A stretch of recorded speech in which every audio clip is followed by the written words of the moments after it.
There we go. Testing, testing. Aha! Everything is working. I don't know why it chooses to be like that, but it do sometime. Hey, I'm back. So, I've got some things happening. I've decided that, first of all, I need to raise my commission prices, and secondly, I need to, go ahead and actually make some models to model my commission prices and my commission tiers.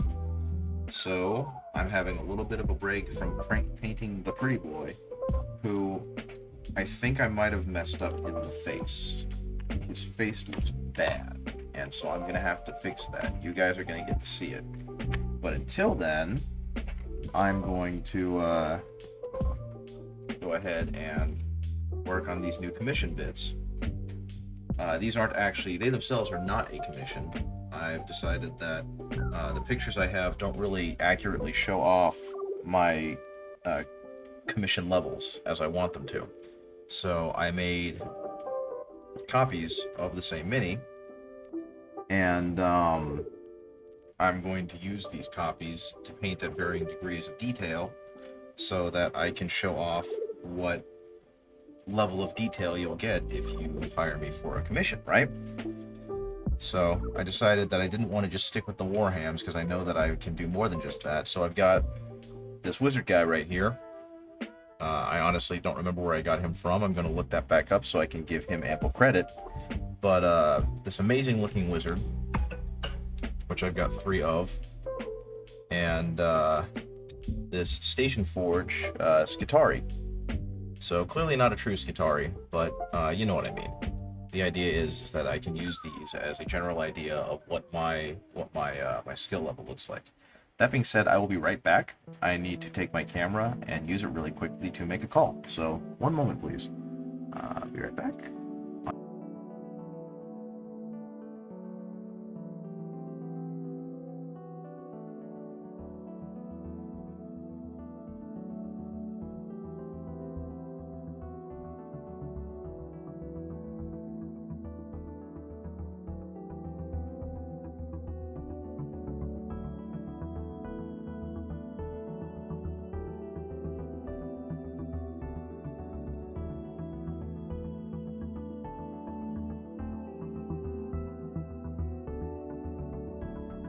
Okay, I am free from jury duty once again.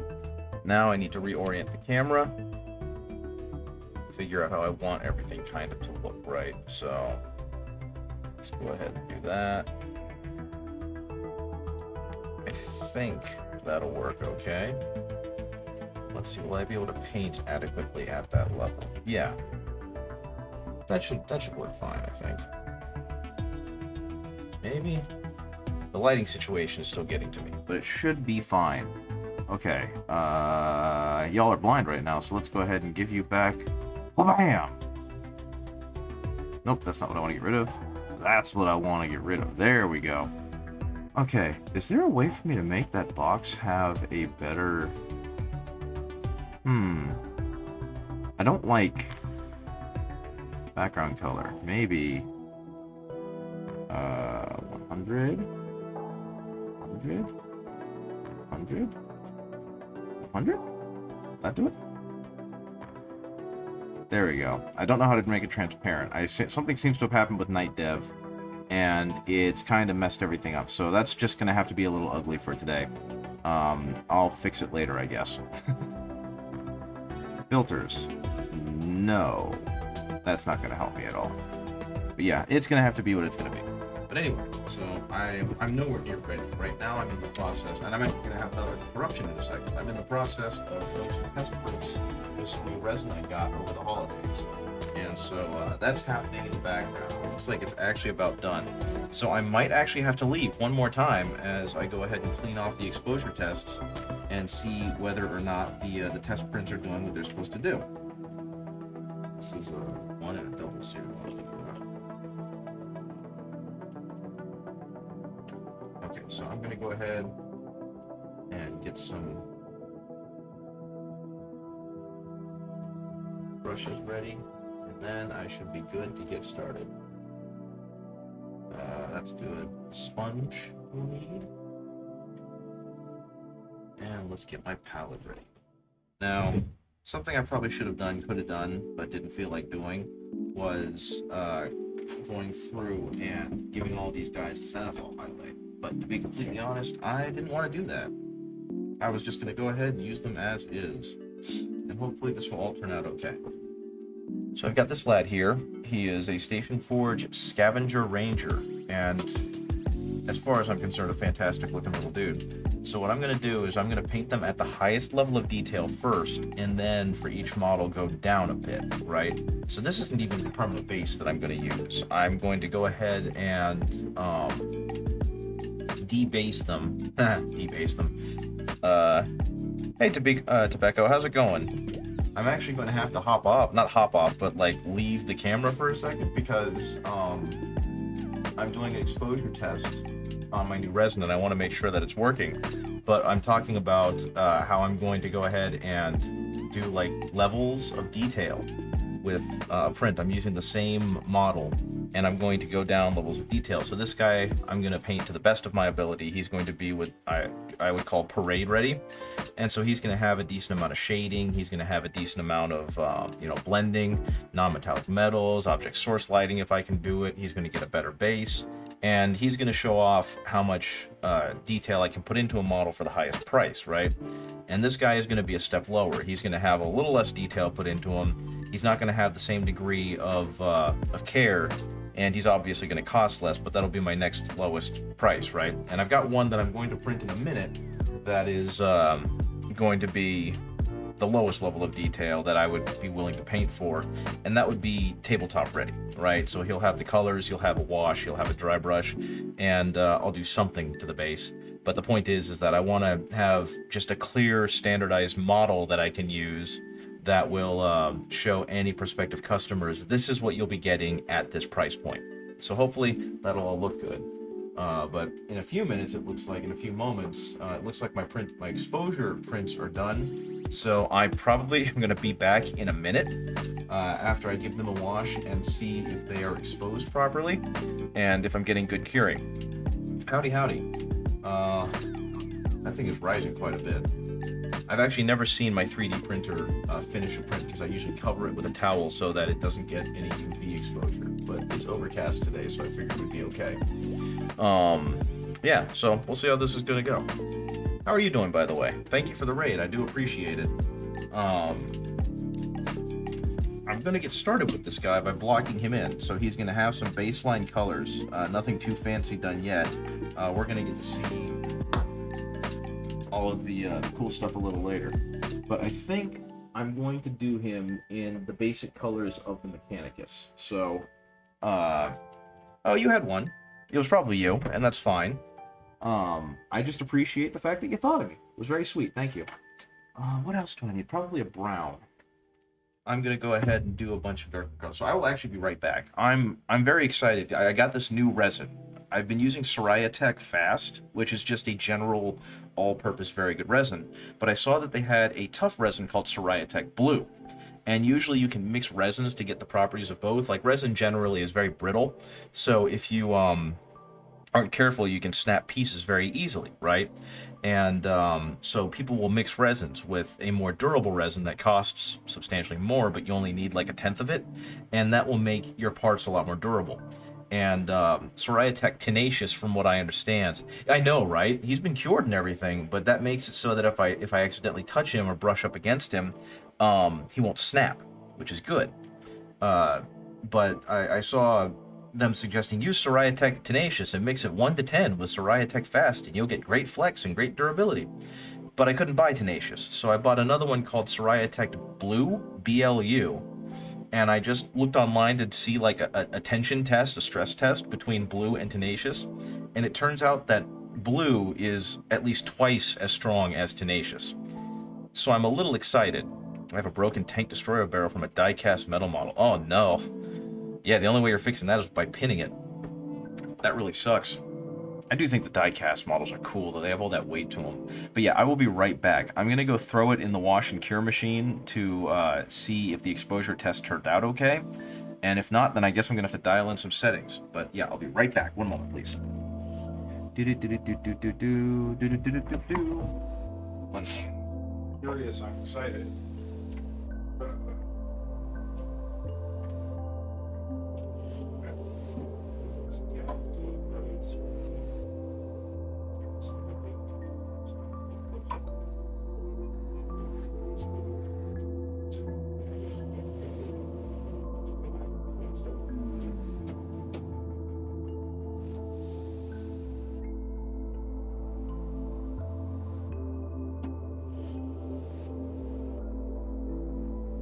Okay, I'm back.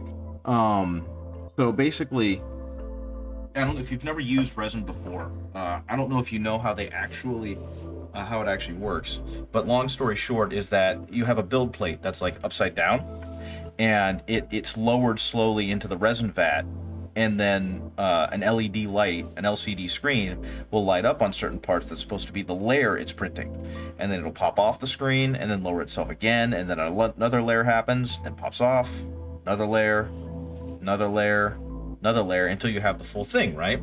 And if you look real closely, I don't know if you can see it on this model, but you see how like on his sleeve he's got some ridges, like right up here. You can kind of see how there's like, it almost looks like topographical fingerprinting, right? Those are the layers of resin as after they've cured, because I didn't print him straight upright. I printed him at an angle, right? So, and you can really see it in his hood. Well, if it'll focus, come on, focus. There you go. You can really kind of see it in his hood that he has different layers of resin, and obviously they're getting better every year and new technology and whatnot. But he very clearly has layers on him, and that's kind of the thing is with the new printer I've got. It just finished printing an exposure test, and resin is highly toxic. You don't want to inhale it. You don't want to get it on your face. You really don't want to get it on your skin. So it needs to go through a wash where a lot of the excess goop can come off. So it goes into a vat of isopropyl alcohol, and that allows it to get rinsed off. So that's what it's doing right now, and then I'm going to kind of dab it off with a paper towel. I'm going to look at the how the exposure test went, and if it went okay, I can go ahead and start printing some of the other things I want to print. And in my case, I've mentioned before, I've been reading The Buried Dagger quite a bit, which is the last book in the Horus Heresy. It's the preamble to right before they actually go into the Siege of Terra, so it's kind of a big deal, right? But for some reason, they chose to focus on the Death Guard as they're making their way to Terra. And I'm happy about that because I really like the Death Guard. But it's about Mortarian's fall, right? So they have the story split into three different distinct parts. They have Mortarian and his men making their way to Terra aboard their flagship or aboard their ships through the warp. And that's when Typhus becomes Typhus. He's been spending all this time kind of working in secret to get Mortarian to the point where he has to accept the gifts of Grandfather Nurgle, right? So he's kind of doing his thing and making all that happen. And at the same time, we also get a story of Mortarian's origin. Because up until then, you kind of know about Mortarian and how he was found on the planet Barbarous and yada yada yada blah blah blah. But that's kind of it. You don't know much else about him. And this story works to introduce you to Mortarian's past and his childhood and his upbringing and why he is the way he is. And then they have a third part that follows a bunch of characters that are known as the Knights Errant. And the Knights Errant were a bunch of traitor legions who didn't fall to chaos. They didn't agree with their Primarchs and they stayed loyal, but they obviously no longer have a legion to call their own. So they were taken in by Malkador, who now uses them to conduct clandestine operations all around Terra to prevent Horus and his cults from breaching Terra and making things worse. And then, no, that's all 3 points. But it's been a really good book so far, and I was already a Death Guard fan, and now I really want to have a non-Demon Primarch Mortarian. So I'm printing one in a minute alongside the single one of these guys I need to print. And actually, now that I look at it, I think the camera is picking up a lot of the other things that it shouldn't. So I'm going to move that out of the way, and hopefully that will give him greater focus. But yeah, Soft Servo really got me into the lore of 40k, and specifically the Horus Heresy. And so I'm really hooked in, and I'm really jazzed about it.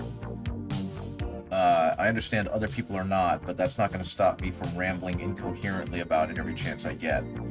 I actually had a funny moment today, at least for me, because Adeptus Ridiculous is doing The Emperor's Children now. I think I've talked about that. And Soft Servo had actually only read bits and bobs of Fulgrim, the first book that really talks about their fall. And he says he got like 3 chapters in before he got tired of it. And he listened to Adric talk about it. He said they did a really good job of selling me on not being an Emperor's Children fan, because it was exactly as I had described it to him, apparently, which was not a very complimentary description. I hated Fulgrim as a book, but he said it was exactly as I described it, but just a little more detailed. And that's about right, because I listened to the Adric thing too. They do a very good job of describing the Emperor's Children and making them very unsavory. And unless you're really into that kind of ridiculous excess, they're not very fun. So, yeah, Emperor's Children. I've kind of gone full circle with them, and now I love them, and I want them to be my second Traitor Legion. But I'm also now very kind of jazzed about the idea of making a Loyalist Death Guard with a non-Demon Primarch version of Mortarion. Because he's such a cool dude, and he's so unfortunate by the lore. Like, if I remember right, you just recently got into 40k, so a lot of the stuff about the Space Marines and a lot of that drama, I don't know how familiar you are with it. Suffice to say, there's a lot. There's an awful lot. And the Horus Heresy only made it bigger and more obnoxious. Oh, okay. Yeah, that's right. So how much do you know about the Traitor Legions and the Demon Primarchs and the whatnots?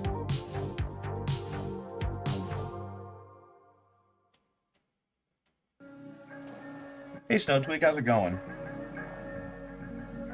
I have an old Tau army that's unpainted and unused. Oh, you should definitely do something with that. The Tau were the first army I started with, and to be honest, I'm trying to sell them. I don't really like how they play, but I think someone would.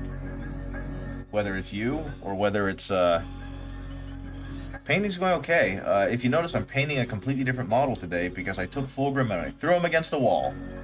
Nah, I'm lying. I didn't do that with Fulgrim. I just realized that if I really want to start doing commission painting, I need to have kind of a basis to go off of for consumers or customers, right? So, I know, right? I've tried to find as much chill, weird music as I could that wasn't too obtrusive. It's all from Epidemic Studios, which I got via listening to Doigan Swift talk about it. But I've been pretty happy with them, and I think I'm going to go ahead and resubscribe, because they've got some good vibe music. But, what was I just thinking? I realized I don't have, like, a standard model for the different pricing tiers that I wanted to do. So, I decided it would be a good idea to print 3 copies of a model and paint him up at 3 different levels of detail, so that if someone was like, hey, I'd like for you to paint me some models, how much would it cost?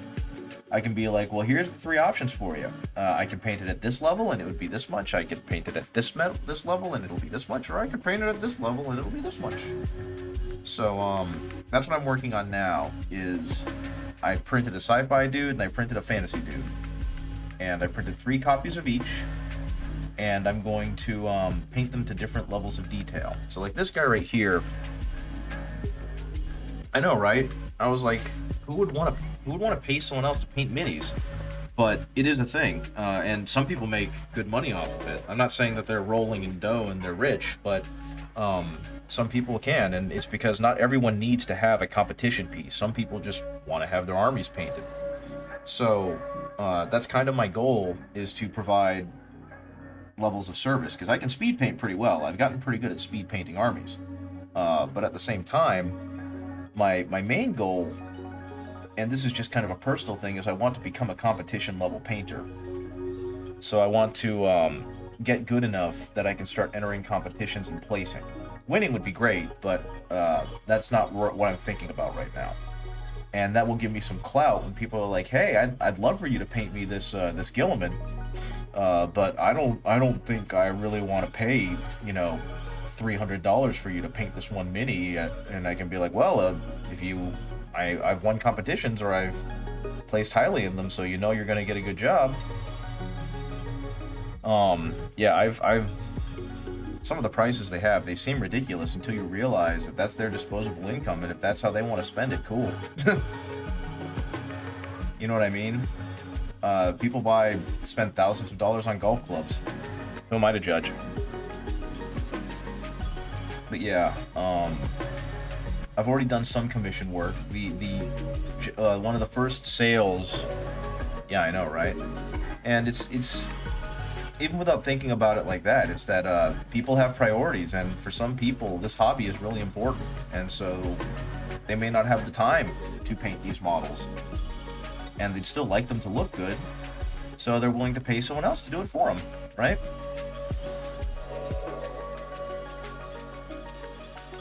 But my brain just went potato. It's gone. Whatever I was thinking about was gone.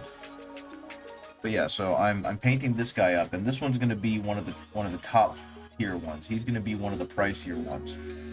And then, like I said before, I'm gonna paint this one with less detail, and he's obviously gonna be cheaper, and then it's gonna go down the line. I also decided is it Monday? It kind of surprised me to find out there's especially because of the Games Workshop boom that happened over the pandemic. A lot of people have a lot of armies and don't have that long-standing experience in the hobby, right? And I was one of them. I got into this hobby during the pandemic, and so like Games Workshop's stocks and revenues, they like tripled or something. And so there's a lot of new people in the hobby, and then you've got guys like Henry Cavill talking about it and further promoting it. And then you're getting really good games like Darktide. Oh wow.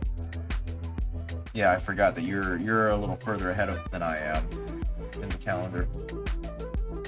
So tabletop gaming in general is getting bigger, and games like Warhammer are benefiting from it. And I don't expect this to take over as my main source of income at any point, but there are definitely people out there who have decided to make this into a major part of their life, and as long as it's not having a deleterious effect on other parts of their life, good for them. Hobbies are important to have, I feel. We were not designed to live, work, and die. I know, right? Gaming will never be mainstream, I yell while eating Pez from my KK Slider Pez dispenser. Exactly. I will be honest, it's been one of my favorite things about getting older. I was born in 87, so I grew up with video games kind of being that thing that only nerds did, right? But it's been really cool seeing that whole thing just get bigger and become more mainstream. There's I think they played for the Rams, not the Rams, the Chargers, Panthers, I don't know. One of them American football teams.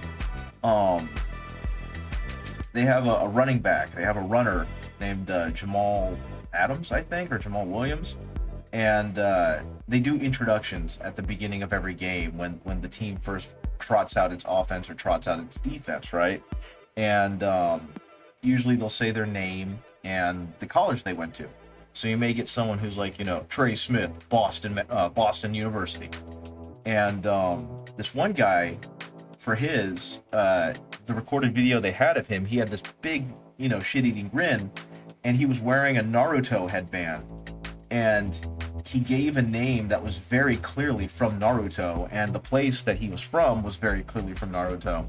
And so I was just beside myself that a major football player who's making millions of dollars to play that game just made an anime reference on national television. And so I know I'm just sounding like old man, but you know, I remember when manga was a corner kiosk in like the bookstores. So knowing that it's become this popular and this mainstream and this widely recognized and enjoyed it just warms my cockles. I love it to death. Even if it's not the stuff I enjoyed as a kid, I am so happy that it's big enough that people who did enjoy it as a kid can wear that fact on their sleeve. So, yeah, video games are kind of the same way, right? I mean, we've got DreamWorks making a Mario Brothers movie. We've had all sorts of big names attached to those kind of things. The Witcher was a huge thing on Netflix. It's so cool seeing all this stuff that I grew up kind of enjoying, and I don't want to say being made fun of because I don't want to make it sound like I was being oppressed or anything, but you know, just things that I kind of had to keep to myself when I was in more public company, suddenly becoming the things everyone's talking about. And we actually had that happen while we were at church. My wife and I have started going to a new church because she grew up a lot more religious than I did, and so yes, huge Warhammer fan. He's so big a Warhammer fan that he just signed a deal with Amazon to be the executive producer for the new Warhammer IP that they're going to be putting out after they signed their partnership with Games Workshop, right? It's just like, wow, those are words I never thought I would hear. Amazon Television is financing a Warhammer TV show or TV series, and it's just like, what? But I mean, we've had shows like Arcane on Netflix, and you know, you could go on and on. It's just really cool to see things that I enjoyed growing up, or hobbies that I enjoyed growing up, becoming big and mainstream today. That's just super neat. But it is something that the previous generation talked about, right? They always said the nerds will inherit the earth.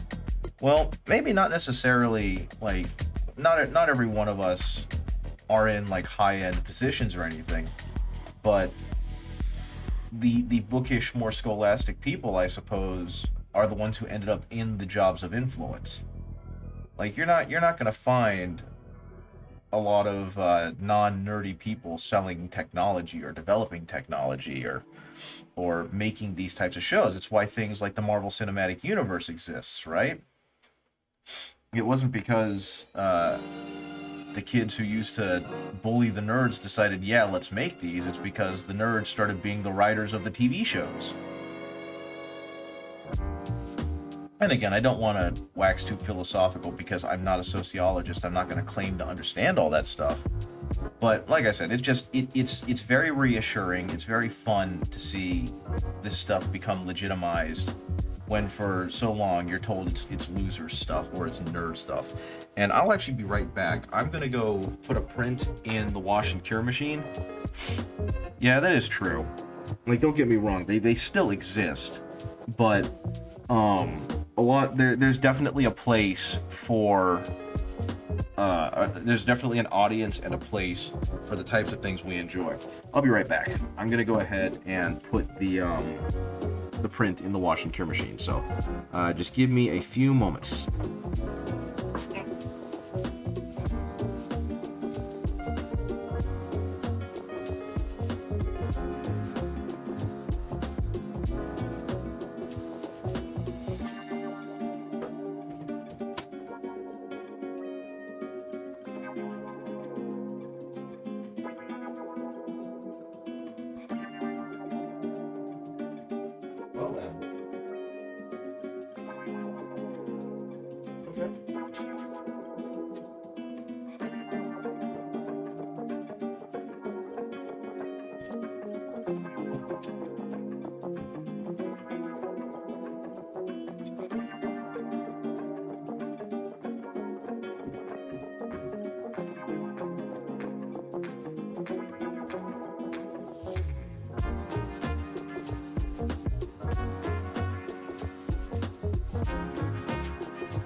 just talk for a second about how much I love Soraya Tech?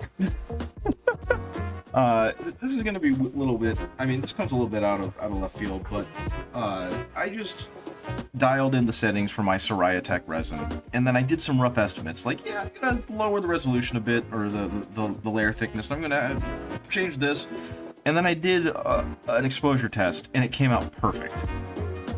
It was one and done. That's amazing to me. I spent like an hour and a half trying to get the Anycubic resin to be in a good setting, and Soraya Tech did it in my first try.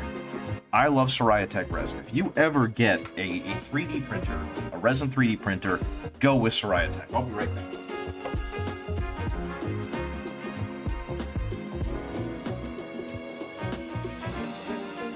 I was waiting to see if the print would be any good before I sliced the file for my last test print and for Mortarion. So now that I know that it's going to be good, I'm going to go ahead and export this file. But while I'm waiting for that countdown to finish, I'm going to go ahead and keep painting this guy. He already looks better. Look at that. All of his colors are a wee bit muted because it's on black, but that's what layering is for. And that is what I'm going to do, is I'm going to slowly layer him up to a brighter, more vibrant color, right? And actually, Snow Twig, this is going to work out real nicely for you, because if I recall right, you were really intrigued by the slap chop method I kept talking about. I did a quick video on it using Optimus Prime over here, but I also did another video where I did a Skitarii model that was lent to me by Soft Servo, and it took a little long. I don't remember if it took any longer. I might be wrong, but it definitely did not take very. No, it didn't take very long. It took like 15 minutes, and the model ended up looking really good. And he actually, got fun, enjoy. He actually ended up being a little cross because he was like, in 15 minutes, you painted a model that took me like an hour to paint. And he wasn't mad, but he was just a little frustrated that he had not heard of this technique until very recently. And then he felt even worse because he had no more Skitarii to paint. He had already done his 2 squads and decided that was enough. So he had that moment. But, what was I just thinking? The speed painting is really, really good. The underpainting and use of the speed paints or the watered down regular paints, it really, really does help your models get painted quickly and look good in the process. Okay. Cool. You were there for it. Yeah, and I mean, I obviously did a pretty sloppy job even with that, but it still looked pretty darn good. Kind of like what's happening with this guy. I think... Let's see. I need to paint more red. And see, this is again where this liner brush comes in. It's so narrow, and I can't tell. Is that supposed to be more of his cowl? I'm gonna say yes. It's so narrow and thin that I can get into hard to reach spaces behind his head and the like. And that makes painting him considerably easier. Okay. Go ahead and clean up some more of this stuff. I mean, like I've said before, unless you're out to win a contest, your painting doesn't need to be as exacting as what I'm doing, right? And even then, mine's okay. Let's see. He's gonna need some white. We're gonna go with a gray, and he's gonna need some copper to go on his piping. And then I'm going to need to build up his reds to a brighter color. So what I'm going to do is I'm going to use a yellow for that. I'm going to use a gold yellow. It's the only color I like of the yellows I have.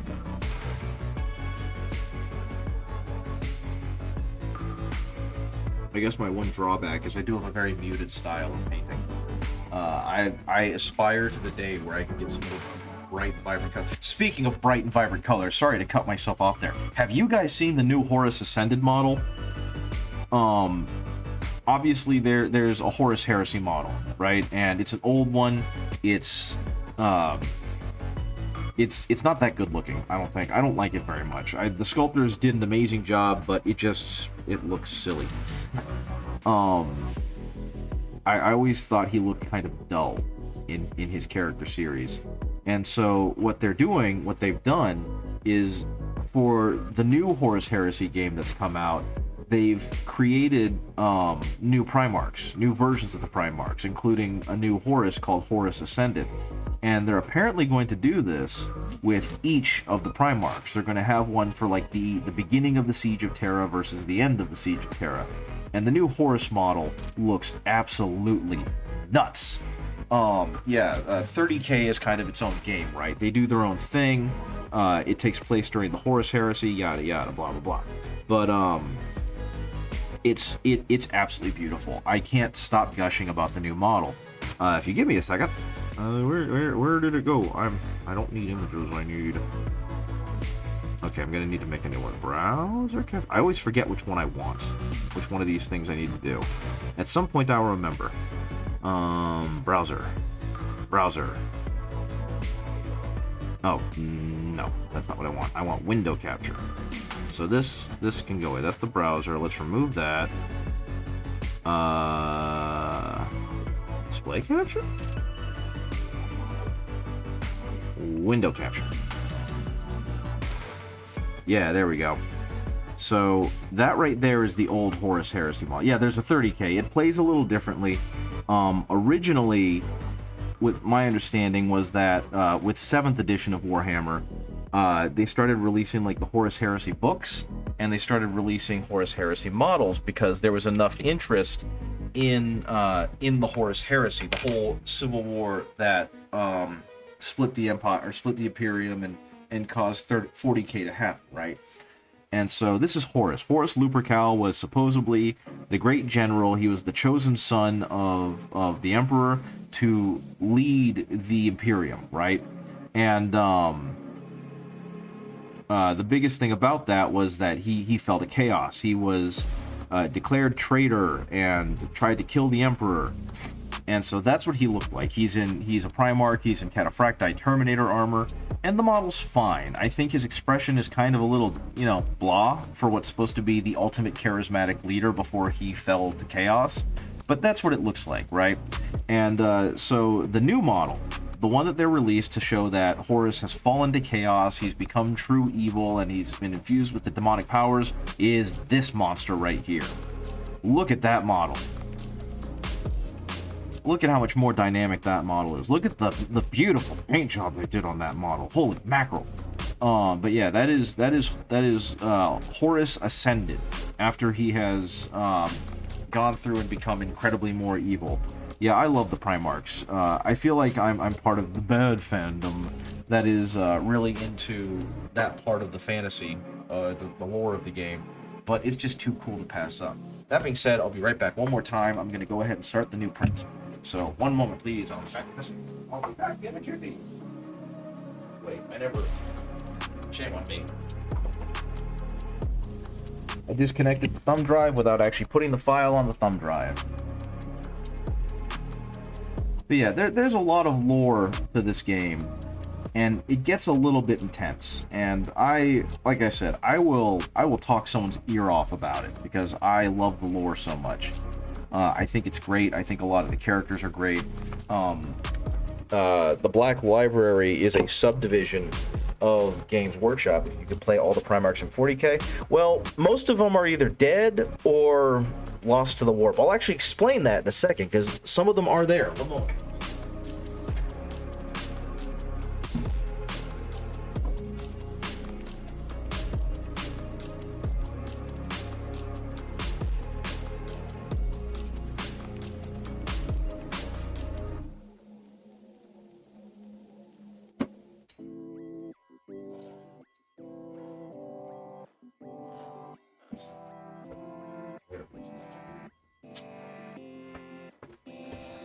Okay, so Snowtwig, if you want me to, I can really get into this.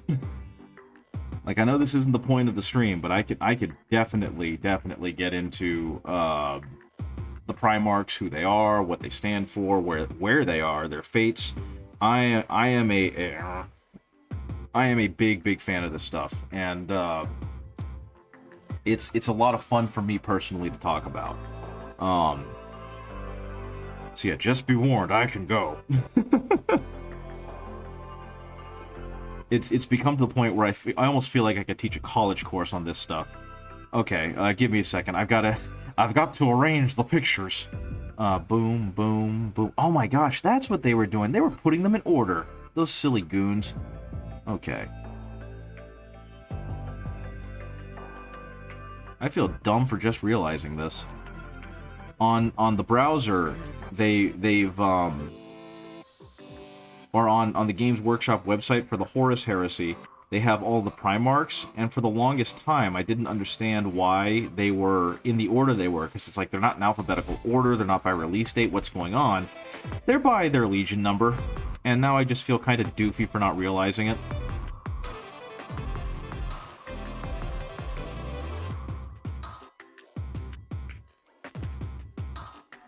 Okay, give me a second.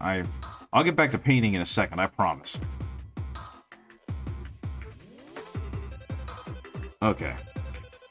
I've always wanted to consume more 40k lore. Okay, well, before I get started with that, let's go ahead and do a little bit of a dive here. So, the whole thing about 40k is it's supposed to be a horrifically dystopian future, right? 40k is supposed to be this time where humanity has kind of fallen backwards. They were very advanced for a long time, and then things went south really quickly. And so we have us worshipping a corpse emperor called the Emperor of Mankind, right? And the Emperor of Mankind was supposed to be this guy that was supposed to lead humanity to a greater future, but now he is stuck on a golden throne as a corpse and worshipped as a god, which is bad. And that is all because of the Horus Heresy. And so we've got certain members of the Space Marines that he created, and 40k is Thatcher era Britain. They took a lot of influences from things like Dune and Judge Dredd and Star Wars and Starship Troopers, and it's all over the place. But it's supposed to be this horrifically dystopian future, etc., etc. And the reason why there are so many Space Marine chapters is because originally there were 20 Space Marine legions, right? And when the Emperor first wanted to go on his conquest across the galaxy to reunify man, he created these 20 legions. 2 of them mysteriously disappeared. There are 2 lost legions in the lore, and in real life, it's because Games Workshop originally created 20 legions, 20 armies, but they wanted to make it so that some of them were customizable for players. This is way, way before they came up with a lot of the deeper lore that they have now. So on the Chaos side, there was a Lost Legion, and on the Imperium side, there was a Lost Legion. And that allowed players to be like, oh yeah, well my Legion is the Fiery Butts, and their chapter master or Primarch is named, Fyrus Butticus or whatever. I'm sorry, that's a terrible example. But the point is they wanted players to have some say in the world that was being created. And as the game became more popular and as the game became bigger, they started canonizing more of the world and more of the lore.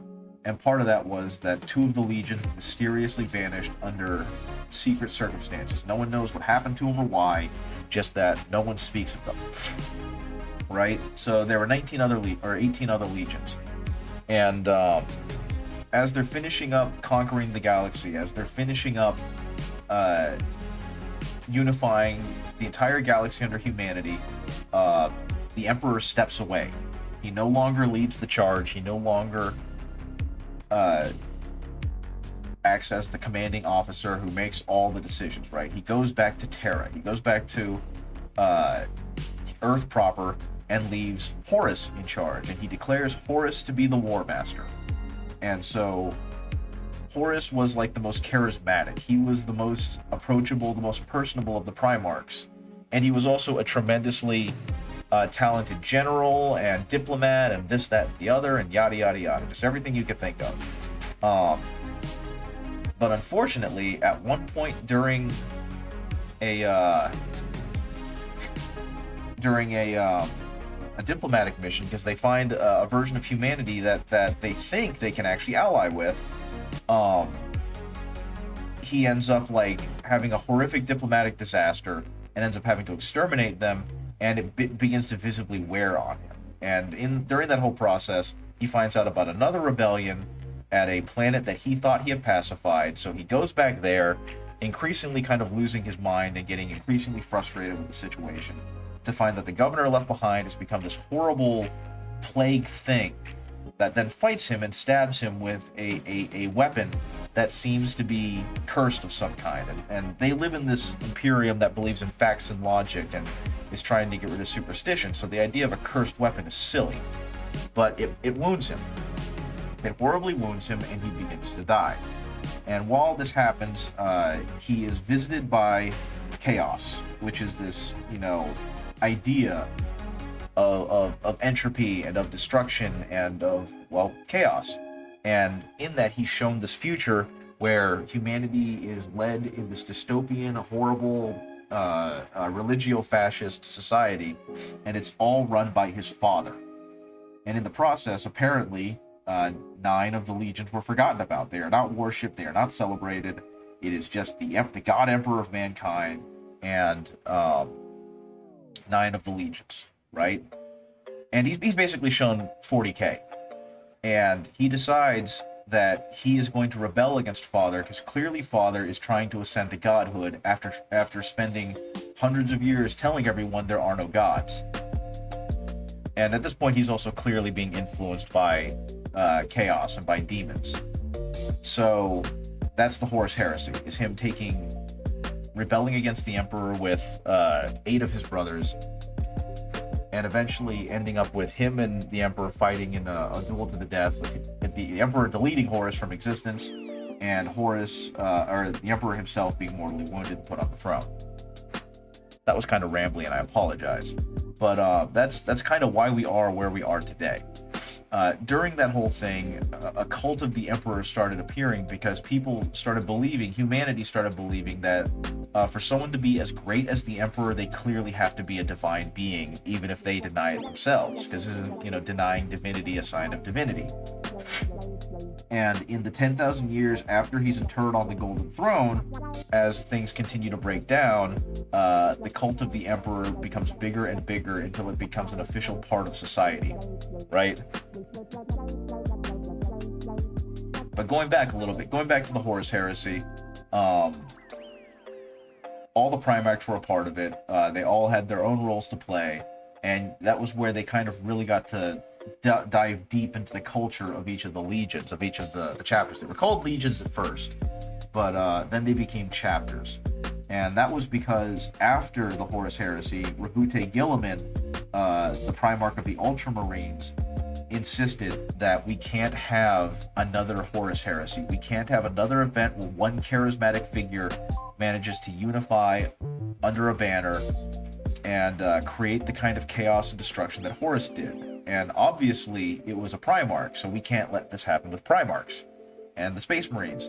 So he writes a book called the Codex Astartes, which is where that meme comes from. And part of it decrees that Space Marine legions would be divided up into chapters, and each chapter would only have 1,000 Marines in it. They were not allowed to have any more, and they were not allowed to consolidate power because they didn't want to have another Horus, right?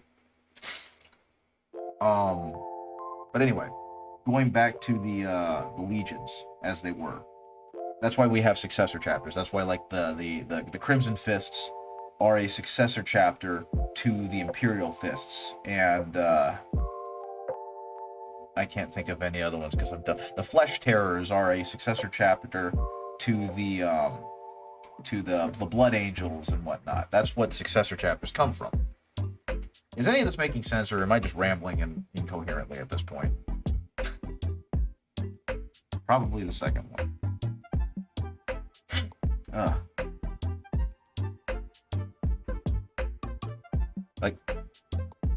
Oh no.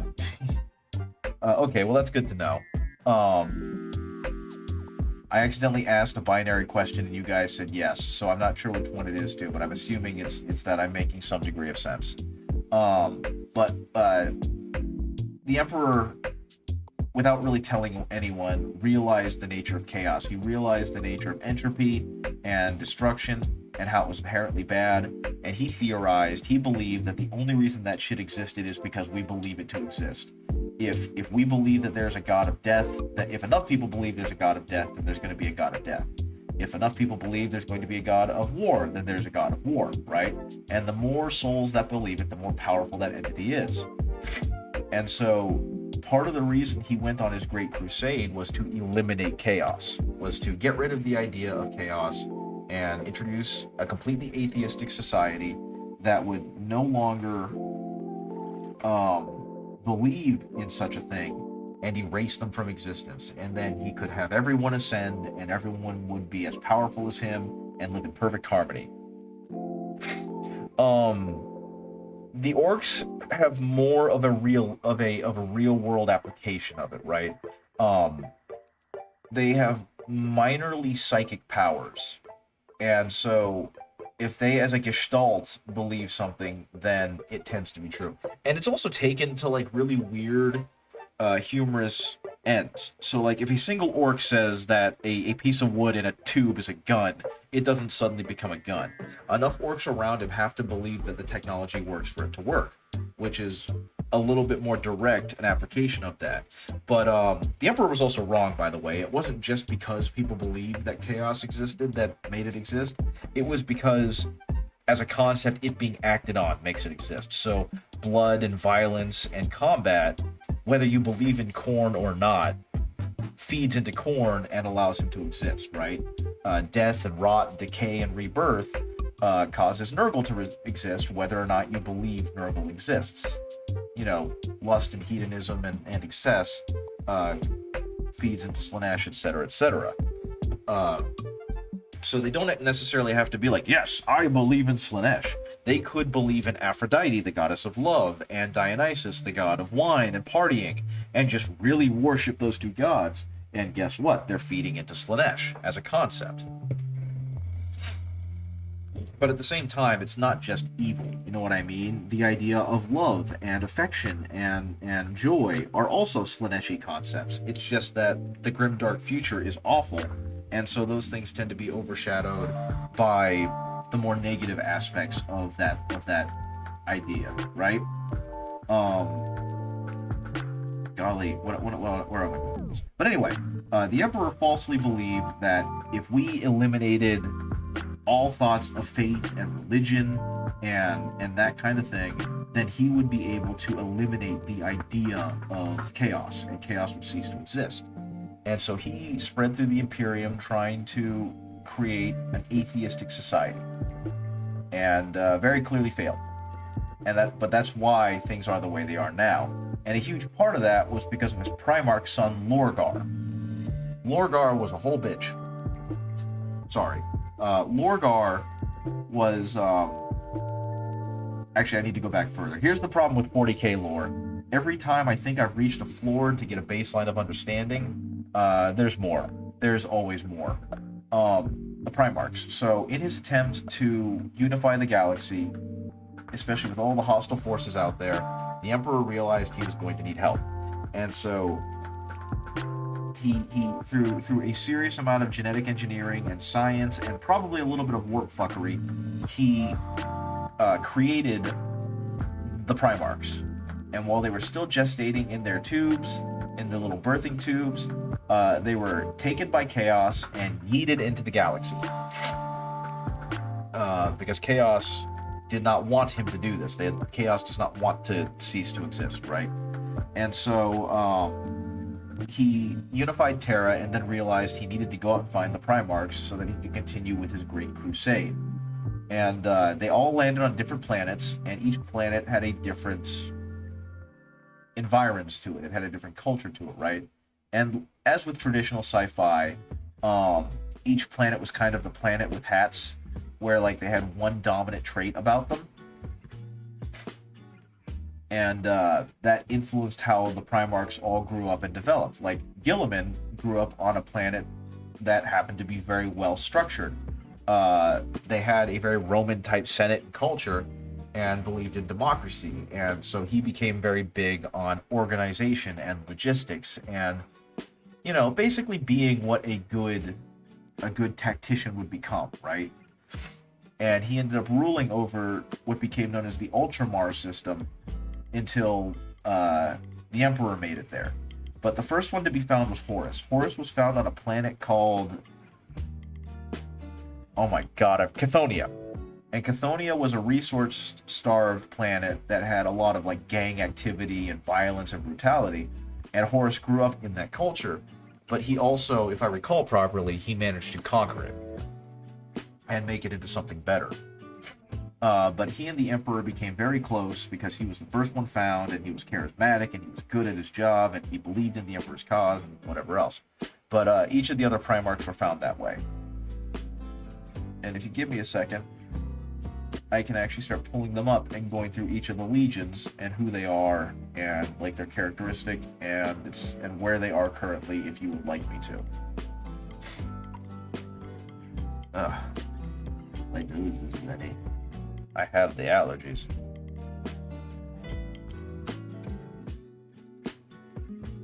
I also want to let you know it goes far deeper than what I'm talking about. I'm giving you a fairly like Cliff's Notesy version of it because there's a lot to this lore, and like I said, that's what makes it so fascinating to me. That's what makes me love it so much. Is it keeps feeling like no matter what I say, there's just no bottom to start with. So if you guys are interested, I can definitely go deeper into the lore of the Primarchs and who they are, where they come from, and the characteristics of their legions. Or I cannot do that. It's whatever you guys prefer, since you are the audience. I know one thing, I'm about to sneeze.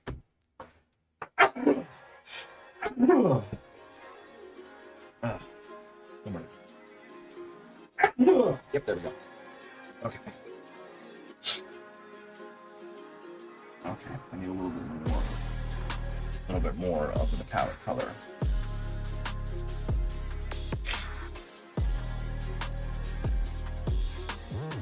Okay then, if you want me to do that, I can do that.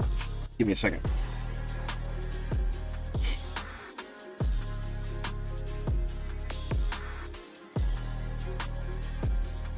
We're switching over the thing so it doesn't confuse people. Okay, so window capture should still work. So the first Legion, you've probably heard of them. They are the Dark Angels. In modern 40k, they wear a dark, like, forest green color. And they tend to wear like tabards, nightly overcoats, right?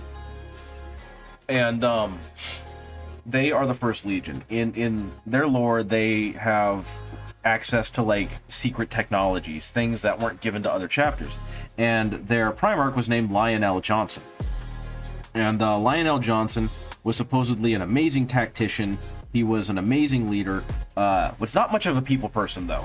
He was found naked and not afraid on the planet of Caliban. And Caliban was like, think medieval Monster Hunter type place where people kind of huddled together in these fort cities, and they were protected by reinforced combat adept nobles called knights who wore power armor and had specialized weapons that they would use to hunt these great beasts, right? And so they had a bunch of different feudal households that were eventually unified by Lionel Johnson.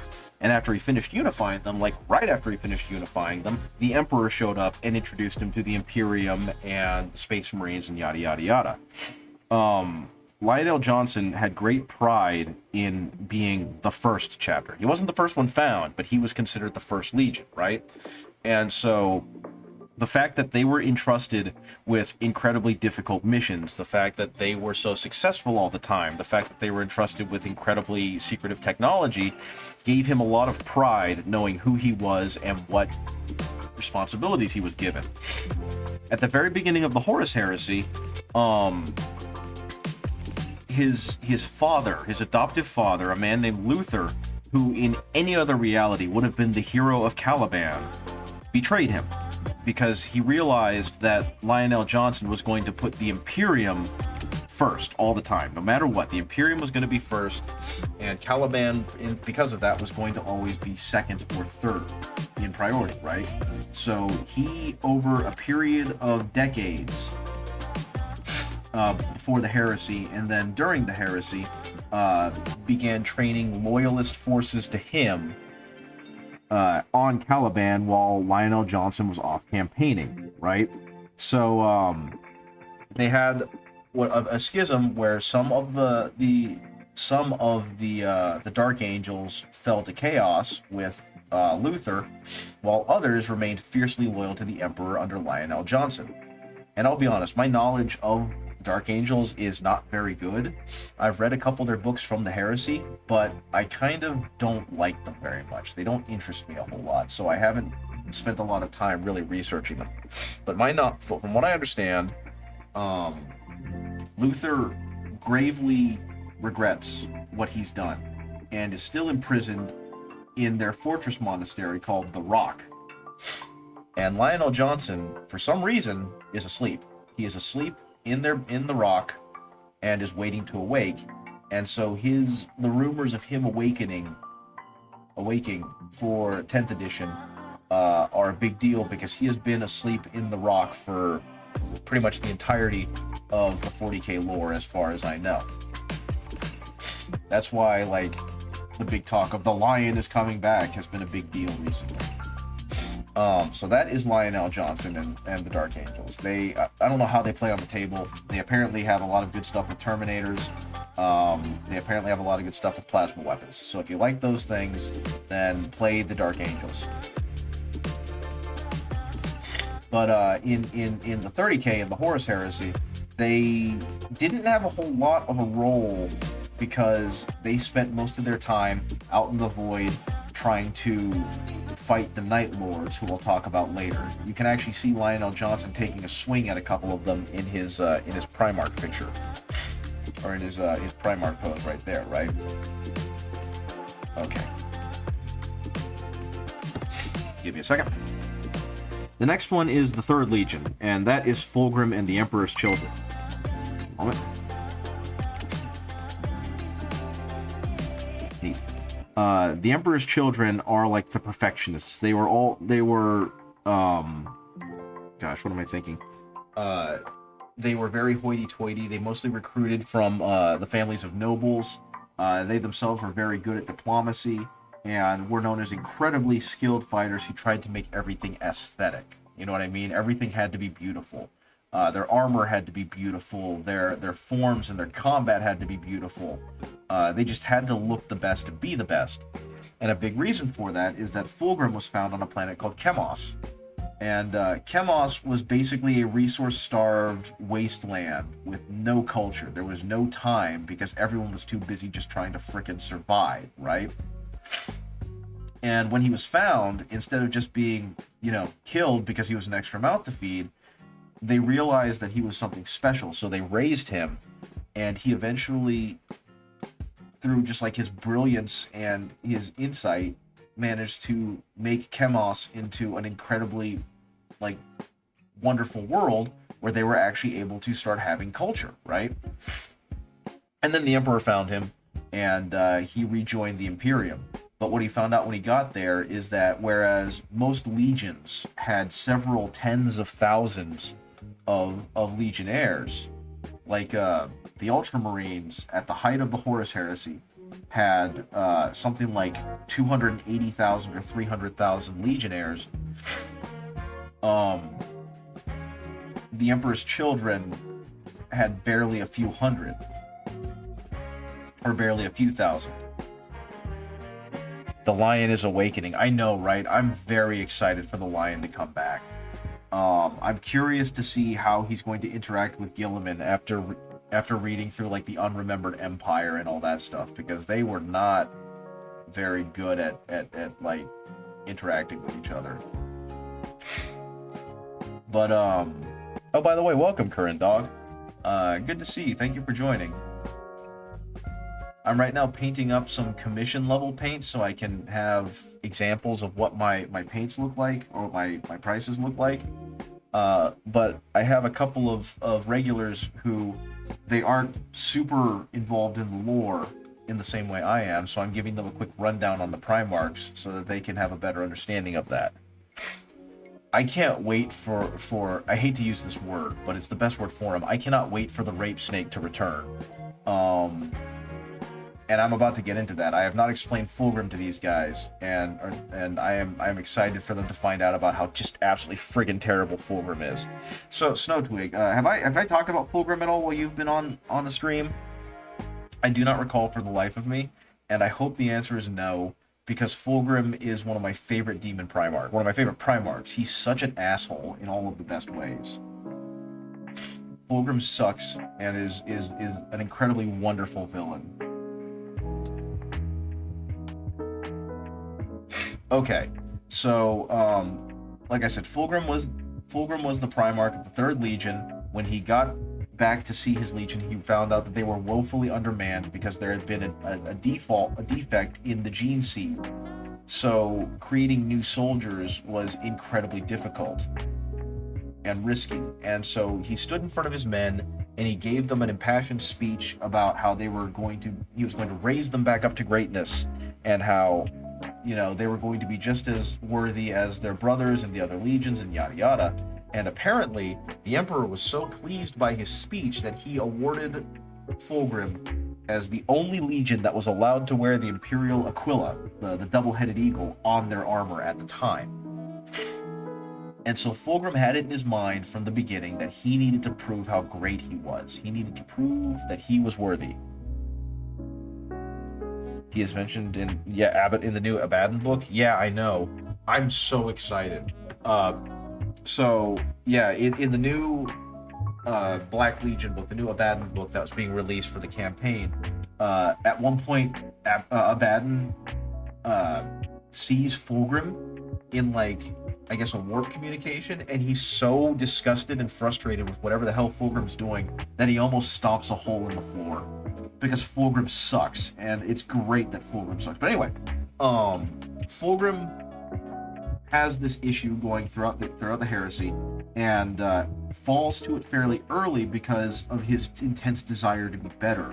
While on campaign against an alien race called the Lair, he finds an ancient artifact, an ancient blade, and it calls to him. And it's actually a blade of Slaanesh that slowly, like, creeps into his mind and takes him over.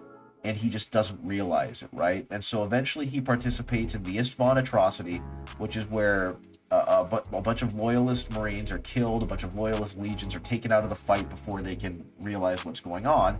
And in the process, he kills the 10th Legion Primarch, Ferrus Manus. In fact, that blade that the Primarch is wielding in that picture is the Lair blade. But yeah, there's a lot more lore behind it. But basically, he falls to Slaanesh, and his entire character just becomes this horrifying, magnificent bastard. All he wants to do is feel sensations of pleasure, right? He just wants to reach higher emotional highs and experience greater sensation. And the rest of the Legion is like that too. They basically become this horrifyingly debauched group of hedonites, right? And so he decides that he needs to be, yeah, I love the lore so much.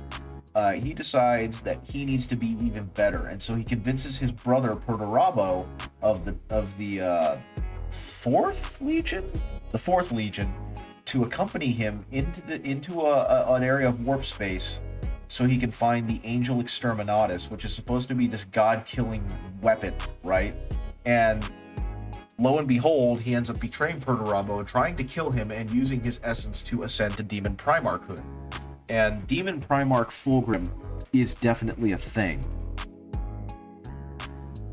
And that's one of the reasons I'm so excited for him to come back, because he's this giant, four-armed, serpentine monster, right? And so I'm really excited to see what he looks like when he comes back. I have a model that is not actually him. It's a 3D print called the Lust God, and I'm using it to make a diorama. But anyway, that's Fulgrim.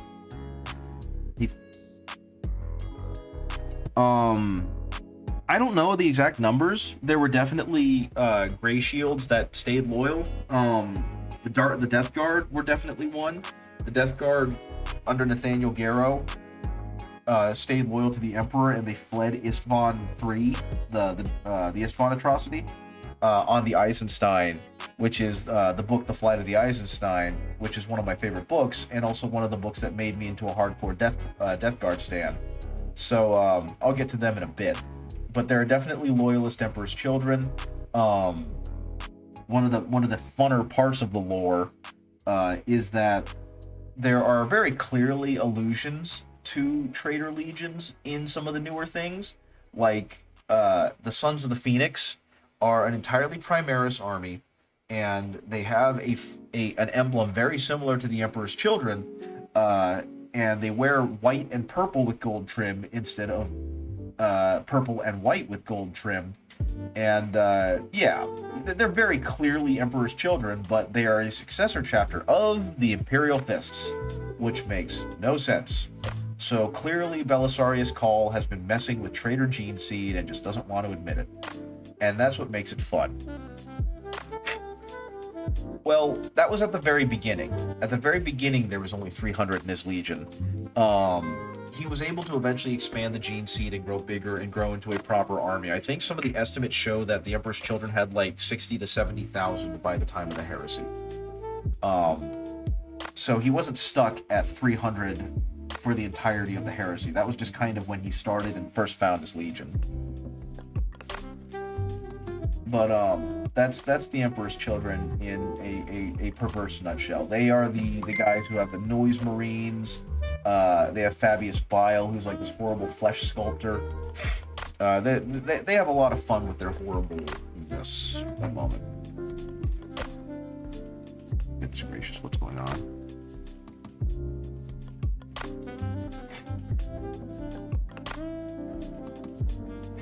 I'm not going to be able to get much for it. Yeah, no, he's not my favorite. I am an Imperial Fist fan first. I am a Death Guard fan second, then White Scars, then Emperor's Children. He's in my top 4. I really, really like the Imperial Fists. They're the army that I play the most. They're the army I collect the most and paint the most. And then the Death Guard is number 2. Oh yeah, I love me some Rogel Dorn. It's all because it all started out as because of a meme, and the more I read into the Imperial Fists, the more I realized, no, this legion was meant for me. I found the right one, whether I meant to or not. So yeah, I'm a big fan of Rogel Dorn and the Imperial Fists. I love the workmanlike quality of the Fists as a whole. And I love that even though the meme is that all they do is fortify and they're only good at siege and that kind of thing, the fact is that they don't excel at anything because they're good at everything, right? And I think that that's super cool, that they just go in, do the job, and then leave. But anyway, yeah, I think the White Scars are just wicked awesome because, you know, space Mongols that just throw caution to win and have fun. Perturabo can eat it. Perturabo is the ultimate cringe lord, but he has some incredibly great moments in Angel Exterminatus. And what's really fun is that the person who got me into this hobby, a friend I've been calling Soft Servo, so I just call him by his handle instead of by his real name on here, he's becoming an Iron Warriors fan because of Adeptus Ridiculous, and they're the fantastic job they do making Perturabo into a lovable curmudgeon. But yeah, I'm not going to be able to get much further in this list because it's almost time for me to go eat dinner. So I'm going to probably do that very soon. The Lion, I have mixed feelings about the Lion because everything I've read in the Horus Heresy lore does not paint a very promising picture about him, but I can definitely see his appeal. What do you like about the Lion? Like, what made you look at the Lion and the Dark Angels and go, yes, this is the one I want to be associated with? And I don't mean that to be, like, accusatory. I'm just legitimately curious. I don't even think he's badly written. I think he's wonderfully written because he has very clear motivations and he has very clear ideas on how or where he lies in the universe and how people are supposed to treat him. But that ends up clashing with pretty much everyone else, right? Like, the way I've heard it described is that the Lion has the Emperor's arrogance. He knows he's right, and he shouldn't have to explain to you why he's right. You should know he's right, too. And I can respect that. I think that's a really, really cool way to take the character, because for the most part, he is right.